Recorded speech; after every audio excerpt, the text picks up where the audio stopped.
ilang libong Pilipino. Ngunit ang kasama natin ngayon ang Pangulong Duterte, ang most voted Philippine leader ng 2016. At ang kanyang anak, Vice President Sara Duterte, ang most voted Philippine leader naman ngayong 2022. I would like to manifest na gusto ng sambayanang Pilipino ang pagdurog niya sa mga kriminal, durugista at NPA na terorista.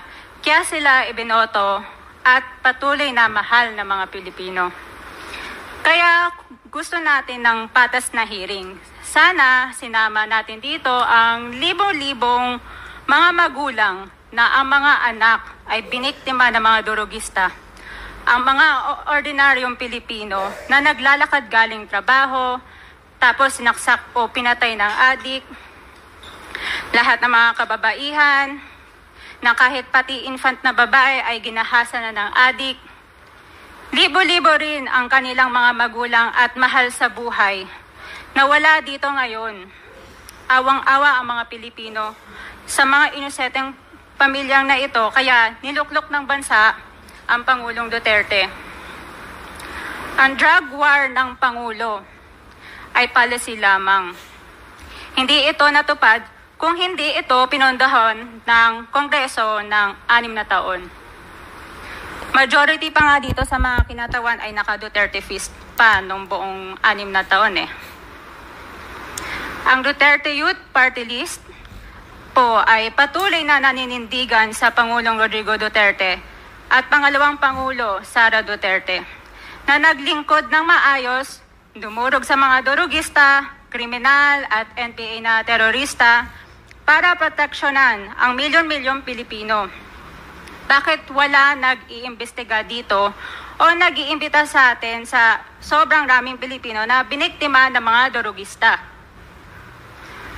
And lastly, sa mga kongresista na kaalyado ng mga NPA, mahaya naman tayo sa topic ng pagpatay dahil kayo mismo, hindi kayo nagsasalita sa pagpatay ng NPA sa mga pulis, sundalo at mamayang Pilipino.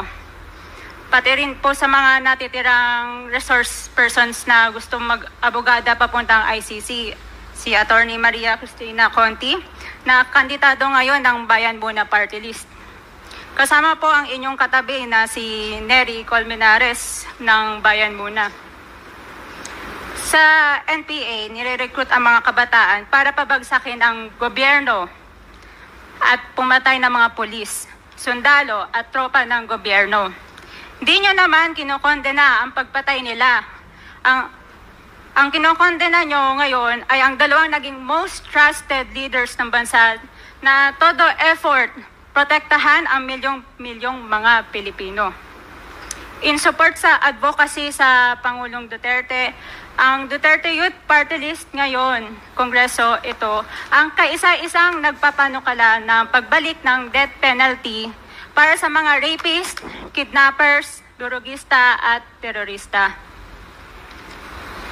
In behalf of the Duterte Youth Party List, kami ay nagpapasalamat sa todong suporta ng Pangulong Duterte at VP Sara Duterte sa mga tropa ng gobyerno at sa pagdurog nyo sa mga kriminal, durugista at NPA na terorista. Yan lang po. Maraming salamat po, Mr. Chair. At Thank you, magandang gabi po. Congresswoman